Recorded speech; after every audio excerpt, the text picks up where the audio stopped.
नमस्कार, स्वागत है आपका। मैं हूं आपके साथ सुमित गुप्ता और आप देख रहे हैं हमारी खास पेशकश गौरव की वंशावली। अगर कोई आपसे आपके पूर्वजों के बारे में पूछे तो आप सही सही जवाब नहीं दे पाते हैं, लेकिन एक गांव ऐसा है जहां के लोग आपकी पीढ़ियों का पूरा इतिहास बता देते हैं। इस गांव के लोग सभी वर्गों का इतिहास लिखते आए हैं। इस गांव के लोगों के पास समाज के हर व्यक्ति का जन्म से मृत्यु तक का संपूर्ण लेखा जोखा रखने की अनोखी परंपरा है। यह परंपरा है वंशावली लेखन। लेकिन आज यह परंपरा उपेक्षा का शिकार हो रही है। यह क्यों हो रहा है जानेंगे। देखते हैं गौरव की वंशावली।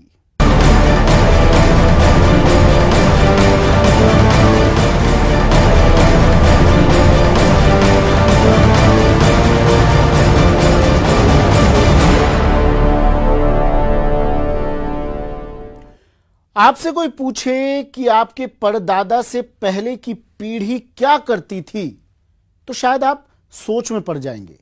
लेकिन जयपुर के पास एक ऐसा गांव है जो आपको बता देगा कि आप किस जड़ से जुड़े हैं।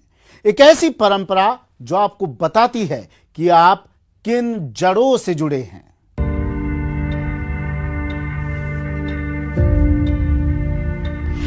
पूर्वजों का अतीत बताने वाला गांव।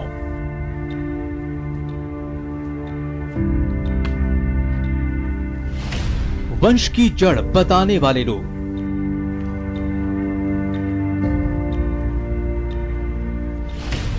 बुजुर्गों का इतिहास बताने वाले लेख।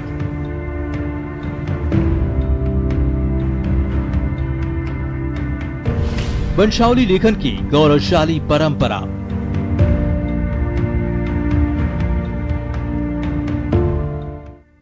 कौन किसका क्या लगता है। जब जड़ों में जाते हैं तो पेड़ के वजूद का पता लगता है। कब उसमें फूल आए, कब फल आए, पेड़ को किसने लगाया। जी हाँ, ठीक वैसे ही अगर आदमी के उद्भव को पता करना हो तो उसकी भी वंशावली की जड़ों में जाना पड़ेगा। पूरी दुनिया आज अपनी जड़ों में जाने के लिए बेताब है, लेकिन जा नहीं पा रही है क्योंकि उनके पास वो प्रणाली मौजूद नहीं है। भारत एकमात्र वो देश है जहां पर वंश लेखन की प्रणाली है।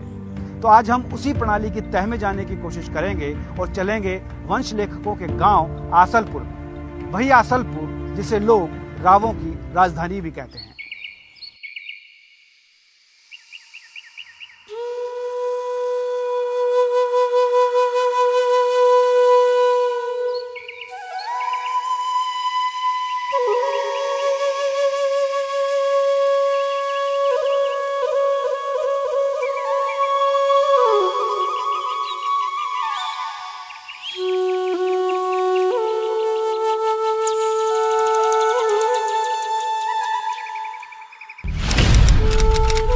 अपनी मर्जी से कहां अपने सफर के हम हैं। रुख हवाओं का जिधर है उधर के हम हैं। वक्त के साथ है मिट्टी का सफर सदियों से।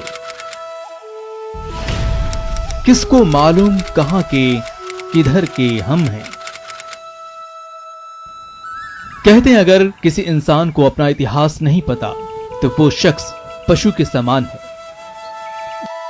वही व्यक्ति जीवित समान है जिसे अपने इतिहास, कुल, वंश, धर्म और पूर्वजों का ज्ञान हो। जिसे ये ज्ञान नहीं, वो व्यक्ति मृतक के समान है। कि किसी आदमी को गोली से मार दो, वह आदमी नहीं मरेगा अगर उसका इतिहास जिंदा है तो। अगर उसका इतिहास जिंदा है तो वो आदमी मरेगा नहीं, वो मरने के बाद में भी अमर है और वो हमारी बहियों के अंदर अमर है। जिसका इतिहास है वो अमर है, लेकिन कैसे? क्योंकि ये इतिहास कोई और लिखता है। ऐसा ही एक गांव जयपुर के पास है जहां वंशावली लेखन की परंपरा है। ये गांव है जयपुर के निकट आसलपुर। आसलपुर की गौरवशाली परंपरा के बारे में जब हमने सुना तो इसके बारे में जानने की जिज्ञासा हुई। न्यूज़ 18 की टीम आसलपुर की ओर निकल पड़ी।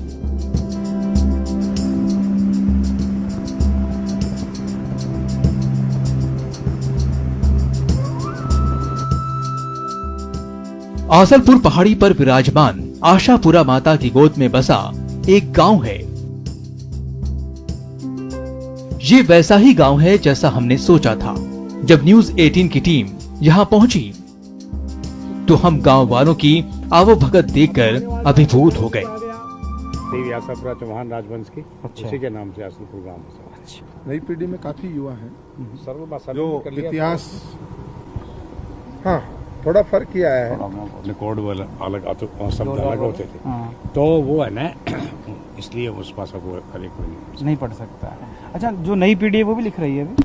हाँ, नई पीढ़ी भी लिख रही है, लेकिन उसको सरल कर दिया हमारे पास। आसलपुर रावों का गांव है जो कभी जयपुर दरबार से जागीरी के रूप में मिला था।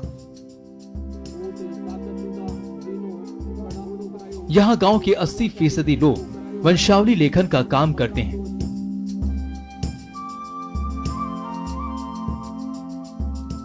वंशावली लेखकों का बड़ा गांव होने के कारण इसे रावों की राजधानी भी कहा जाता है।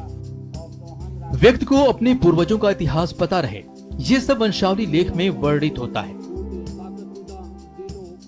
वंशावली लेखन का कार्य सृष्टि के प्रारंभ से ही माना जाता है, लेकिन इनके जो चरण हैं उसमें पहले श्रुति, फिर स्मृति सुना गया, याद किया गया, और उसके बाद ये पुराणों में जब लेखनी आई तब ये पुराणों के रूप में ये बदलता गया। सृष्टि की रचना हुई तब से व्यक्ति को स्वयं का ज्ञान रहे, इसके लिए एक ब्रह्मा जी के द्वारा एक अद्भुत व्यवस्था हमारे यहाँ पे चलाई गई थी कि व्यक्ति अपने गौरवशाली पुरखों का स्मरण बना रहे, प्राचीन परंपराएं, मान्यताएं, संस्कृति और सांस्कृतिक विरासत को सजोए रखे। इसके लिए वंशावली लेखन करने के लिए एक वर्ग को यह दायित्व दिया गया। आसलपुर गांव में हम लोगों से मिल रहे थे, तभी पता लगा कि ग्रामीण हथाई में जा रहे हैं। हम भी गांव वालों के साथ हथाई में शामिल होने निकल पड़े।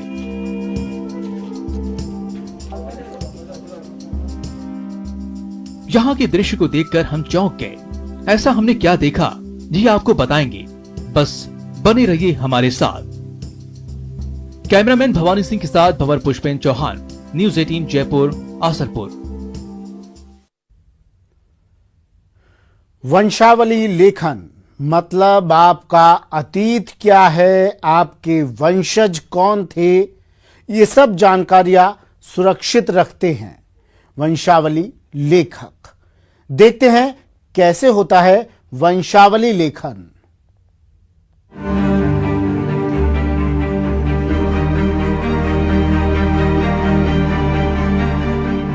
नरेदी कौरता बेटी दाता जी की पोती ब्रह्माकरी की कौदी पोती रानी देवड़ी कवर अगर चांद कवर बाई चांद और वंश लेखन की अपनी एक प्रणाली होती है, अपनी एक लिपि होती है। वो लिपि जिसे सिर्फ वंश लेखक ही समझ सकता है, और उसको पढ़ने और उसके प्रदर्शन का भी अपना एक तरीका होता है।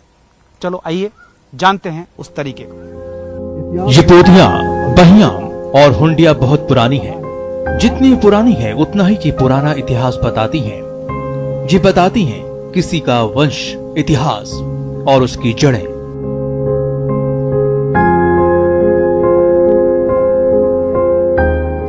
इस वंशावली को लिखने वालों की लेखनी का जादू है, जिससे बुजुर्गों का एहसास होता है। वंशावली लिखने वालों का मानना है कि लेखन की परंपरा का सृष्टि के उद्भव से उदय माना जाता है। पहले तो एक शुरुआ हुआ करता था, पिता के पुत्र, पुत्र के पोता, जैसे कवित छंदों के अनुसार, संस्कृत के श्लोकों के अनुसार उनकी यशोगान किया करते थे। बाद में धीरे धीरे कालांतर में जैसे समय के साथ में इसमें बदलाव आया और फिर ये लेखन की परंपरा भी बाद में चालू हुई। पहले सुनने के बाद में एक शुरुआ हुआ करता था। वंश लेखन की इस परंपरा का सृष्टि की रचना के साथ ही उद्भव माना जाता है।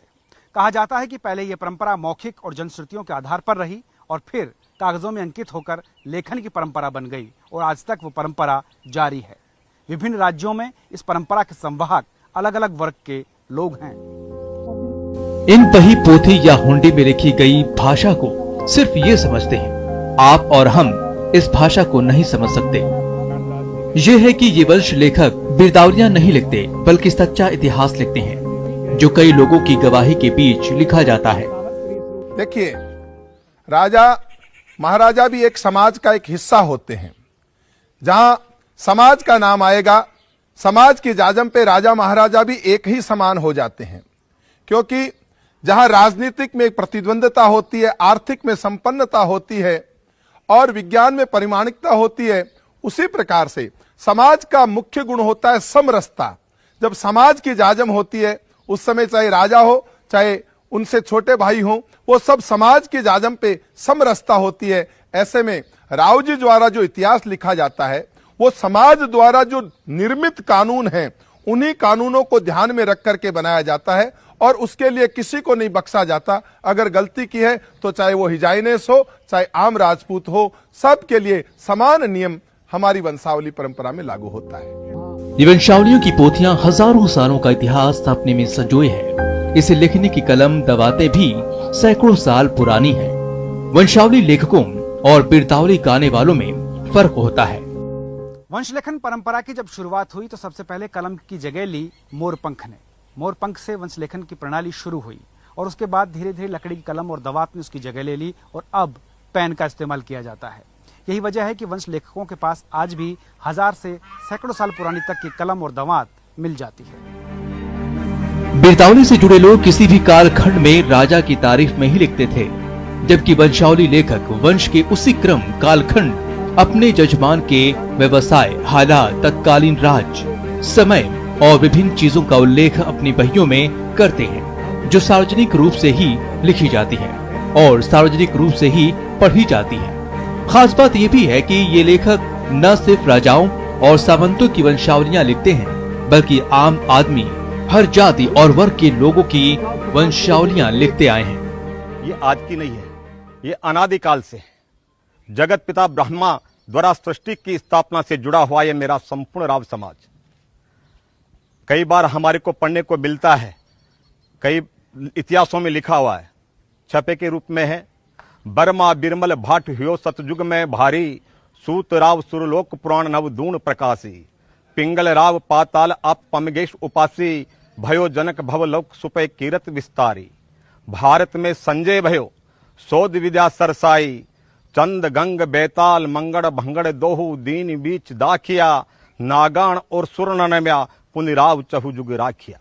हमारा संपूर्ण राव समाज जो वंशावली की जो विधा को लिखता हुआ आ रहा है, ये जगत पिता ब्रह्मा द्वारा सृष्टि की स्थापना से तीनों लोकों से लिखता हुआ आ रहा है। वंशावली लेखकों की इस परंपरा को उन्हीं के वंशज आगे बढ़ा रहे हैं। वंशावली लेखकों की वंशज वंशावली लेखकों की प्रथा का संवर्धन ही इसे आगे बढ़ा रहा है।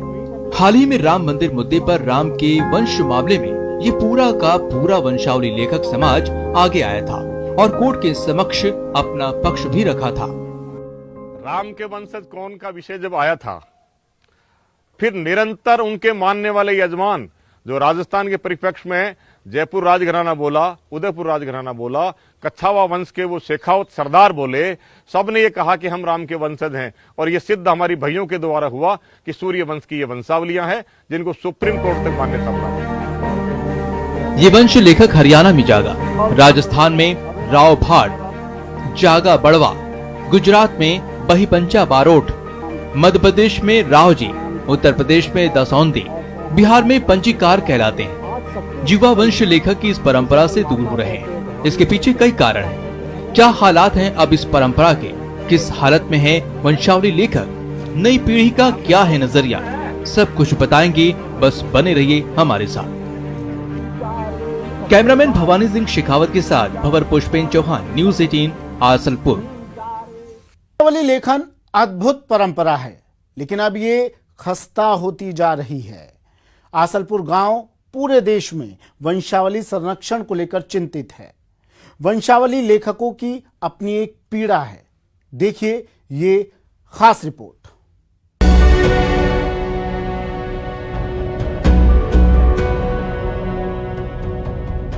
देश में समाज के हर व्यक्ति के जन्म से लेकर मृत्यु तक का विवरण रखने वाली वंशावली लेखन प्रणाली अब उचित संरक्षण और संवर्धन के अभाव में रुक रुक कर सांस ले रही है।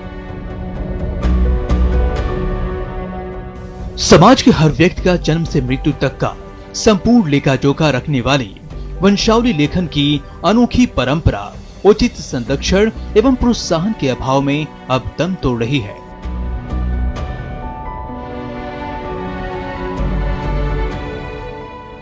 वंशावली लिखने वालों को अपने काम पर गर्व है।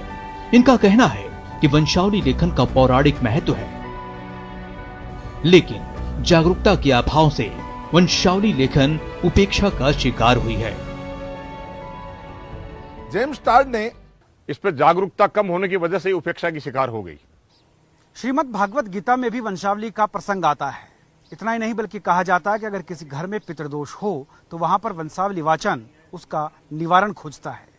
यही वजह है कि आज पूरी दुनिया जीनोलॉजी की तरफ आगे बढ़ रही है और मेडिकल साइंस में जीनोलॉजी को अब मान्यता मिल गई। अब विज्ञान के युग में वंशावली का महत्व बढ़ गया है, क्योंकि ये किसी के डीएनए की पुष्टि करती है। वंशावली बताती है कि किसी शख्स के वंश का रिश्ता कहां कहां रहा है। सबसे बड़ी बात है कि वंश से अलग शादी करने वाला उल्लेख नहीं किया जाता है। वंशावली ऊपर से लेकर नीचे तक जोड़ती है और बताती है। कई जगह ऐसा होता है कि अगर दिगर जाति के अंदर शादी वगैरह कर लेता है तो उसे वो मान्यता नहीं देती है और नहीं हम उसको लिखते हैं।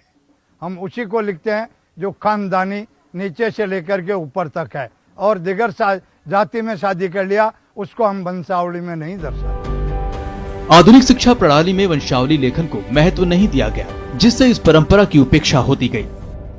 भले ही मैकाले की शिक्षा पद्धति ने वंश लेखन प्रणाली की उपेक्षा की हो, लेकिन इतिहास गवाह है कि इतिहास के लेखन में वंश लेखन प्रणाली का महत्वपूर्ण योगदान रहा है। वंशावली राजाओं का इतिहास तो बताती है ही, वो देश के हर वर्ग और जाति के लोगों के वंश का भी इतिहास बताती है। हर वर्ग जाति को उसका इतिहास बनाने वाले वंशावली लेखकों को ज्यादा कुछ नहीं मिला। इनकी युवा पीढ़ी रोजगार की तलाश में दूसरे कामों में लग रही है, जिससे ये विधा उपेक्षा का शिकार हो रही है। इसपे हमारे ऊपर बहुत फर्क पड़ रहा है। ये वंशावली लेखन धीरे धीरे कम होता जा रहा है। ये परंपरा खत्म होती जा रही है, कम होती जा रही है। इसका एक ही कारण है कि जो नई पीढ़ी के लोग हैं ये काम कम कर रहे हैं, और जो जजवान वगैरह है जो पढ़े लिखे हो गए वो गांव से बाहर कमाने के लिए चले गए। इस कारण हम लंबी दूरी पर पहुंच नहीं पाते हैं। इस कारण ये वंशावली का काम कम हो रहा है। हम इसके अंदर करीबन 200-300 साल का इतिहास तो हमारे पास रखा रहता है, और भी पुराना इतिहास तो हमारी पोथियों में रखा रहता है जो हम संजोए रखते हैं अपने पास। आज की युवा पीढ़ी इसमें कम इंटरेस्ट ले रही है।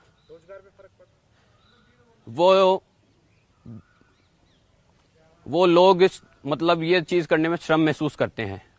वंशावली लेखकों का दावा है कि अगर वंशावली 8 पीढ़ी तक व्यक्ति को कंठस्थ करा दी जाए तो वह अपनी जड़ों की तरफ लौट आता है। न सिर्फ अपनी जड़ों की तरफ लौटता है बल्कि पड़ोसी देशों के साथ फैलने वाली वैमनस्यता को भी वंश लेखन प्रणाली समाप्त कर सकती है, क्योंकि सीमा के उस पार कई लोगों ने अपनी आत्मकथा में कहा है कि उनके पुरखे क्या थे, कहाँ थे, कैसे थे, और उसके बाद उनका एक सॉफ्ट कॉर्नर अंदर ही अंदर विकसित हुआ। वंशावली लेखकों का कहना है कि वो ईश्वरीय कार्य समझकर ये लेखन करते हैं। अगर वंशावली याद हो तो पड़ोसी मुल्क भी अपनी जड़ों में लौट सकता है, जिससे वैमनस्यता की समाप्ति हो जाएगी। दो देश की सीमाएं जो राजनीतिक रूप से हो सकती है, शासकीय रूप से हो सकती है, पर किसी की बुआ लाहौर में रहती है तो किसी की मामी यहाँ रहती है, किसी का कोई मिलने वाला कराची में रहता होगा तो किसी का कोई काका यहाँ रांची में रहता होगा। अगर ये वंशावली लेखन विधा की स्थापना ठीक प्रकार से कर दी जाए और इन वंश लेखकों का जन जागरण कर दिया जाए तो मैं निवेदन करता हूं कि सरकारी सीमाएं टूट सकती है। वंशावली लेखन विधा दिलों को मिलाती है। ये गौरवशाली परंपरा आज अपने अस्तित्व के लिए लड़ रही है, क्योंकि इसको सहेजने का बेहतरीन प्रयास नहीं किया। हमको इस विरासत के अस्तित्व को बचाना है। अगर ये परंपरा खो गई तो कहीं खो न जाएं हम। कैमरामैन भवानी सिंह के साथ भंवर पुष्पेंद्र, न्यूज़ 18 आसलपुर, जयपुर। वंशावली लिखने की परंपरा हाशिए पर जा रही है। इस परंपरा को जीवित रखने वालों की अपनी पीड़ा है, दर्द है। अगर इस परंपरा के लिए आगे कदम नहीं बढ़ाए गए तो कहीं ऐसा ना हो कि हम खो जाएं। हरण मंगल करण तो जय जय जय जगदम्ब ब्रह्मपुत्री विश्वनाडो फिरे जी ने धूल में दीजिए मिलाई करणी हरणी बिगन रही है करणी करतार चिंता मेटन चारणी देश नोट कीरा दे माया देव पदारिया होनी आशीष निराकार साकार सुमाया जग विस्तार जीवन जाने। वंशावली लेखन की अपनी लिपि होती है। इस लिपि को इसका लेखक ही समझ सकता है। वंशावली लेखक ही पढ़ सकते हैं और समझा सकते हैं। ये हमारी भाषा होती है। हाँ, हम ही पढ़ सकते हैं। दूसरा उसमें कोई यानी उस भाषा के साथ कोई खिलवाड़ नहीं कर सकता, दूसरा उस भाषा को पढ़ नहीं सकता। हमारी लिपि है, हमारे जो पूर्वज थे मागध जी, उनकी वो लिपि है। वंशावली लेखन की परंपरा को आजादी के बाद भी उचित सम्मान एवं प्रोत्साहन नहीं मिलने के कारण लेखकों का जीवन यापन करना ही मुश्किल हो रहा है। नई पीढ़ी वंशावली लेखन से मुंह मोड़ रही है। घर का चूल्हा जलाने में दिक्कतें होने लगी हैं। अब दिक्कत आई हो रही है कि धीरे धीरे कम हो रही है वंशावली को काम, तो वंशावली को काम कम हो बस फिर अब दिक्कत आ गई माँ के तो स्थिति डाउन होती जा रही है सर नंबर में, क्योंकि अब धंधा कौन रही है और जो मोबाइल चाल गया है चाल गया गाँव समाज में थे जानो दिक्कत तो आ गई है। अब बच्चा ने पालन राज्य कोई धंधो रोटी रोजगार तो सबने चाहो तो दिक्कत ही हो रही थी कमाई। अब मैं यहाँ चाहूँ मैं माने सरकार की आड़ी मदद होनी चाहिए। मैंने वो माँ के 7 पीढ़ी की आई है, माँ खानदानी चीज यही है, 7 पीढ़ी चलती आई है, इस रोजगार बना खा रहे हैं और आज 7 पीढ़ी की लिखी जा इसे मान शादी ब्याह जमीन जायदाद कुआ कोठी जो भी काम हो माँ की वंशावली बने वो भी आगलो फसल सफल न हो सके, ये जरूरी है। इस कमार खा रहा माँ का बच्चा बच्ची अब बेरोजगार हो गया, जो काठी दुखी हो गया मान कोई आगे माँ की व्यवस्था में कोई सुधार ना आ रही हो तो बच्चा बच्ची पढ़िया लिखा फरता फर रहा है। वंशावली लेखन का संरक्षण और संवर्धन सरकारी तौर पर हो तो दशा सुधर सकती है, क्योंकि जिस देश के इतिहास का हास हुआ तो उसका सर्वनाश हो गया है। आजीविका खत्म होती जा रही है धीरे धीरे। मतलब विशेष ध्यान देना चाहिए इनकी जो पुरखों की विरासत है उनको, मतलब जैसे हिस्ट्री मतलब संग्रहालय में रखी जाती है वैसे हमारी मतलब जो पोथी वगैरह है उनको भी ध्यान रखें। आम आदमी और गवर्नमेंट दोनों को ध्यान रखना है इस पे। वंशावली लेखन से जुड़े समाज चिंतित हैं। इनका मानना है कि लोग अपनी संस्कृति को भूलते जा रहे हैं। वंशावली लेखकों की सरकार से मांग है कि इसके संरक्षण के लिए प्रयास किए जाएं। लोग इस संस्कृति के महत्व को नहीं समझ रहे हैं, तो ऐसे में सरकार को आगे आना चाहिए। हमारी इन वंशावलियों का ये एक धरोहर है, ये एक पूरी धरोहर है। इस वंशावली के संरक्षण के लिए अगर सरकार आगे नहीं आएगी तो हमारी एक भारत की गौरवान्वित परंपरा धीरे धीरे धीरे धीरे धीरे लुप्त हो जाएगी। वंशावली लेखकों की नई पीढ़ियां भी वंशावली लेखन का काम कर रही हैं। यह अलग बात है कि अब काम करने का थोड़ा प्रतिशत घट गया है। न सिर्फ राजा महाराजाओं बल्कि आम आदमी का भी वंश लेखन का काम किया जा रहा है। इससे न सिर्फ हजारों साल पुराना इतिहास नए रूप में सजोया जा सकता है, बल्कि हर आदमी अपनी जड़ों की तरफ भी लौट सकता है। बस जरूरत है इनका हाथ थामने की, इनका हौसला बढ़ाने की, इस प्रणाली का संरक्षण और संवर्धन करने की। कैमरामैन भवानी सिंह शेखावत के साथ भंवर पुष्पेंद्र, न्यूज 18 आसलपुर। गौरव की वंशावली हमारी इस खास पेशकश में फिलहाल इतना ही। दीजिए इजाजत, नमस्कार।